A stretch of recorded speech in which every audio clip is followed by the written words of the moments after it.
So guys, Tottenham won, Liverpool 2. I don't know. There is a lot to be said about this game. Tottenham giving away a goal, actually Romero giving away a goal. Liverpool not being able to dominate the game with 11 versus 10. Xavi Simons getting a red card after 30 minutes of football. Isak scoring. Richarlison bringing emotion to the game. Let's talk about that game. Starting with the strategies. From the beginning of the game, we could see that Tottenham wanted the counter-attack and Liverpool would most likely dominate the possession, or at least have more the ball, or have the ball for most of the time. But I would say up to the point where Simons got a red card, I felt Tottenham were more comfortable during not having the ball and counter-attacking compared to actually trying to press Liverpool a lot. In fact, when the game was 11 versus 11, I remember a chance, or I believe it was Colomwani having a chance to score, not a huge chance, but a chance. But then Xavi Simons got a red card, and honestly, I think it was a correct red card because first of all, he was not challenging for the ball because the ball it was not even close to where he tackled, let's say. And in those cases, at least based on what I know, if the player hits the opponent's foot, then it is a yellow, but he hit, let's say, the calf. So basically, usually if you challenge for the ball and you tackle ankle downwards, then it is a yellow. If it is above the ankle, it is usually a red card. So in my opinion, it was a fair red card. And in my opinion, it was something that was very irresponsible from Xavi Simons. Let's say, what word can I say? I would say very non-intelligent, let's say. And from that moment onwards, I just said, okay, Liverpool will most likely win the game because it is super difficult to play 10 versus 11 in football, in modern football. So basically, I was pretty sure that Liverpool would win, would dominate the game, but it was not actually what happens because in my opinion, Spurs could still produce chances, could still produce some things, even playing 10 versus 11, which surprised me a lot, positively for Spurs and negatively for Liverpool, because if you're playing 11 versus 10 and you're already a better team, it is expected that you will produce more chances. And then we go to the second half where Liverpool had way more the ball again, because it's very normal that Tottenham couldn't keep the ball much, but at the same time, Spurs were able to waste time, to get some fouls, to just let the time pass and not concede. But then Romero did something very non-intelligent, which was trying to come up with a long ball with his left foot right in front of the area. It was not something that you should be doing if you're playing 10 versus 11. 10 versus 11, you should try to be the most responsible player of all, not risking too much, especially if you're a centre-back. Doing that was not very intelligent from Romero. It was very risky. It was not worth it. The risk return was not worth it. And because of that, 1-0 Liverpool. Zach got the ball, scored. Vitz assisted, if I'm not mistaken. It was his assist. And in the same goal, Isak gets injured. But obviously, Van de Ven had no intention to actually tackling him. He was just trying to block the shot because, after a very, again, non-intelligent pass from Romero. So at that point, we had two very, very big, very huge mistakes from Tottenham players. First of all, Xavi Simons getting a red card that he should not be getting, not because it was unfair, but because he should not challenge for the ball like he did. It was very irresponsible. And then Romero giving away a ball and then therefore a goal. This considering that Tottenham were being able to not suffer too much being down a man against a very strong team. And at that moment, because of this, Tottenham had to get at least one goal to get a point. And then 10 minutes after Isak scoring, again, I wouldn't say it was a mistake by Romero, but at the same time, okay, you could say that he was pushed by Ekitike when he scored. The referee that had a very bad performance, in my opinion. I don't know, he was lacking criteria, let's say, because sometimes something would happen and he would say it is a foul, but then something very, very similar would happen again and he would say it's not foul. So anyway, the referee was pretty bad. But anyway, going back to what I was saying, you could say that Ekitike pushed Romero, but honestly, guys, it is very subjective.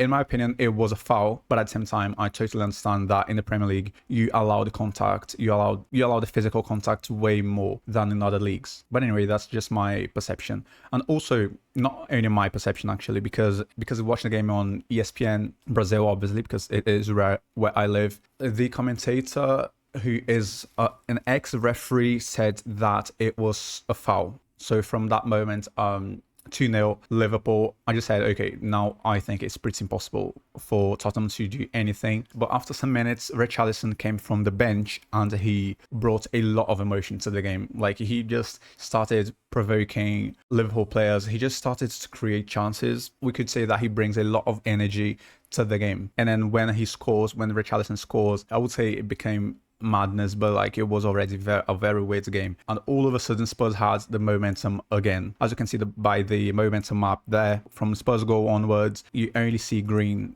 lines. In this case, obviously, blue is Liverpool and green is Spurs, because Spurs were playing at home. And then I don't know if it was before the goal actually or after that, Kolo Muani hits the post after a shot that was deflected by someone, by Van Dijk, I believe. But anyway, Spurs did have a chance to get a draw here. And then right at the end of the game, Romero, not satisfied having given away a goal, he was like, no, I need to do something else. So he got a second yellow card and then was sent off, which in a moment that it was actually a foul in favor to Spurs. Like, I don't know how that was extremely irresponsible, because something that would be in favor of Spurs became actually a player being sent off and then having to play, like, I don't know, another 2-3 minutes, 9 versus 11. But anyway, that is how I would summarize this game. So yes, I would say it was a pretty crazy game. So guys, let me focus on Liverpool and then I will talk only about Spurs, as I've already gave you my general view of the game. Liverpool could not dominate the game, playing 11 versus 10, which is a bad sign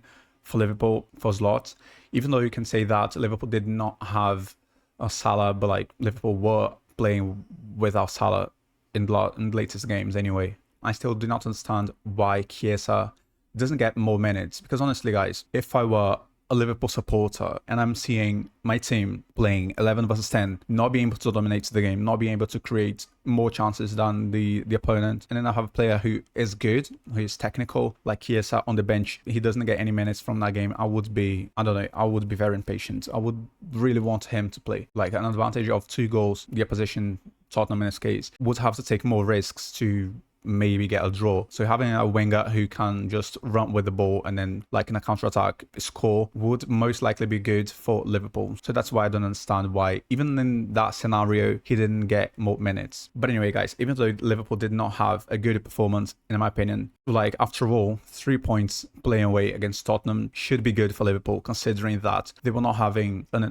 insane run. It's not like they're playing perfect football. So for them winning, getting another 3 points, like, starting to build more confidence, more momentum is important, especially now that City and Arsenal are not losing any game. So that if Liverpool wants to get in this title race again, they need to first keep winning and second, do better, I would say, in performance. And then now they have a run of 6 games unbeaten, 4 wins and 2 draws, 3 wins in the last 3 games. Obviously guys, Liverpool had some opponents that were not so difficult. The hardest one was Internazionale, whom I thought would actually beat Liverpool in the Champions League, but they won anyway. But they also faced West Ham, Sunderland, Brighton, and obviously the current Spurs that are not looking good as well. But anyway, that doesn't matter, because 3 points against Tottenham, 3 points against West Ham, 3 points against whatever, like City, they are worth the same. A point is a point. So for Liverpool, it was good to win those 3 points and keep this run. Better result than performances, let's say. And also, in my opinion, something that would be very important for Liverpool is signing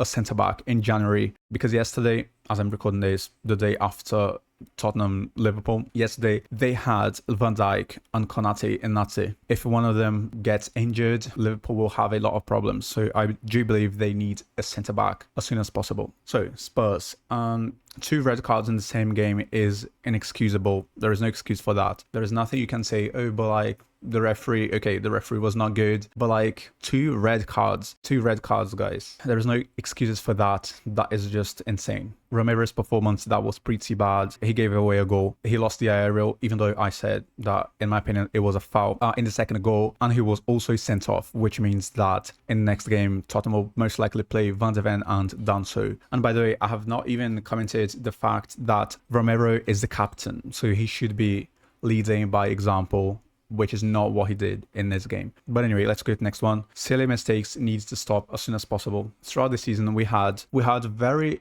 bad performances, not only in the sense of team, but also individually speaking. We had games where Vicario made huge mistakes and basically did not stop a goal that he should be stopping. Archie Gray gave away a goal in the last game. Romero, Xavi Simons now, like, I don't know, guys. Those silly mistakes needs to stop because they just lose the team points that should not be lost. But even though I criticized a lot the individuals, or some individuals actually, not all of them, honestly, I do think that the performance was not bad. Okay, considering the scenario, like given the situation, 10 versus 11 against Liverpool, not only Spurs had more shots, more XG, it was the same in big chances created, like hit the post. I do think the performance was not bad, which obviously does not mean much because it is 0 points anyway. But what this shows me, or at least tells me, is that the team are way more comfortable not having the ball, having to counter-attack, having to play for set pieces and stuff, rather than actually having the